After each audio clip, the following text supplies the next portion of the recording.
اور اللہ کی خوشنودی کے لیے حج اور عمرے کو پورا کرو، اور اگر راستے میں روک لیے جاؤ تو جیسی قربانی میسر ہو کر دو، اور جب تک قربانی اپنے مقام پر نہ پہنچ جائے سر نہ منڈاؤ۔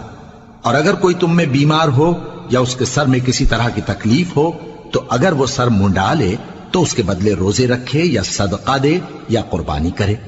پھر جب تکلیف دور ہو کر تم مطمئن ہو جاؤ تو جو تم میں حج کے وقت تک عمرے سے فائدہ اٹھانا چاہے وہ جیسی قربانی میسر ہو کرے، اور جس کو قربانی نہ ملے وہ 3 روزے ایام حج میں رکھے اور 7 جب واپس ہو، یہ پورے 10 ہوئے۔ یہ حکم اس شخص کے لیے ہے جس کے اہل و عیال مکے میں نہ رہتے ہوں۔ اور اللہ سے ڈرتے رہو اور جان رکھو کہ اللہ سخت عذاب دینے والا ہے۔